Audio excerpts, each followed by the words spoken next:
By the time I arrived, everything was already in motion. The restaurant had that kind of controlled elegance. Low lighting, polished surfaces, voices kept just below a certain volume. It didn't feel like a place where anything unexpected was supposed to happen. Which I think is why it did. My parents were seated near the center. 40 years of marriage framed neatly between floral arrangements and carefully chosen wine. People moved around them in small clusters, relatives, familiar faces, conversations, overlapping without really connecting. I paused for a second before walking over, not out of hesitation, just to take in the scene, the way it presented itself, complete without me. "Hey," my mother said when she saw me, relief maybe, or just acknowledgement. My father nodded. "You made it." I took the empty seat at the edge of the table. It wasn't assigned, but it felt pre-decided. I didn't question it. Menus were already closed. Orders placed. Someone poured water into my glass without asking. There's a rhythm to these kinds of dinners. You fall into it, or you don't. I'd spent years learning how to move along with it, smiling at the right moments, filling silence when needed, staying just involved enough. It worked. Mostly, the food started arriving in stages. Plates placed with precision, described briefly, then left to speak for themselves. When the lobster came, it drew a small shift in attention. Not dramatic, just enough that people leaned in slightly, conversations pausing. I reached for it without thinking too much. It was part of the meal, part of the table. "Don't touch that," my aunt said. Her tone wasn't loud, but it cut through cleanly. I looked up. "That's for the real family," she added, adjusting her napkin like the comment needed no further weight. There was a brief pause. Then my cousin leaned back, smirking slightly. "Yeah," he said. $5,000 dinners aren't really for freeloaders." A couple of people chuckled, not everyone, but enough. I kept my hand where it was for a second longer, then finished what I was doing, took a piece, set it on my plate, no rush, no hesitation. I took a bite. It tasted exactly how it should have. Rich, balanced, carefully prepared. None of that changed. I placed the fork down, wiped my hands, and stood up. No one stopped me. That was the part I noticed most. "I'll step out," I said, though I wasn't sure who I was saying it to. I picked up my jacket and left. Outside, the air felt simpler, not lighter, just less layered. I walked a little before checking my phone. There were already a few notifications, nothing urgent, just the usual flow of things. I opened my banking app. The charge was there. Large enough to stand out even without context.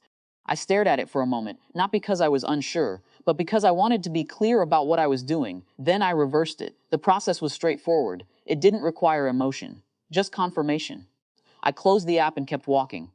The gift had already been arranged days earlier, a cruise, not extravagant in a way that demanded attention, but significant enough to mark the occasion. Booked under my account, coordinated quietly, meant to be opened at the end of the dinner. At the time, it felt appropriate. Now, it felt misaligned. I made another call. Short, direct, cancellation, with whatever fees applied. It didn't matter. By the time I was done, there was nothing left tied to that evening. I didn't go back inside. I drove home instead. There's a kind of quiet that follows a decision you don't need to explain. It doesn't feel like relief, more like alignment. I didn't replay the comments. Not in detail. I already understood them.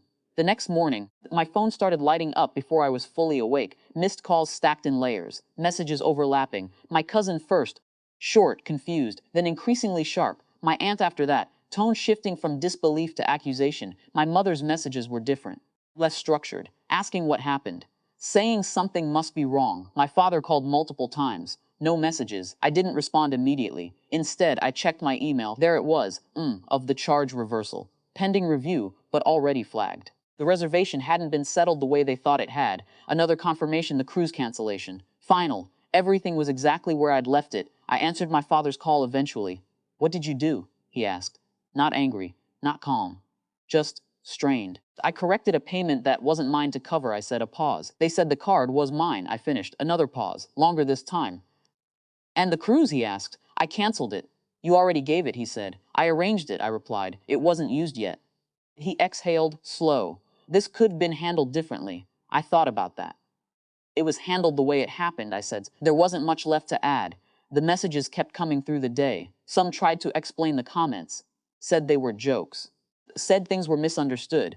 Others focused on the consequences, what needed to be fixed, what I needed to undo. No one mentioned the moment itself directly, not in a way that acknowledged it as real. By evening, the calls slowed, not because things were resolved, just because they had settled into something else, something less immediate. A few days later, I sat with my phone in my hand, scrolling back through everything: names, notifications, fragments of urgency. It all looked smaller from a distance. I thought about the table. The seat at the edge. The way the comment had landed so easily, like it belonged there, maybe it had, for a long time. I didn't feel anger about it anymore.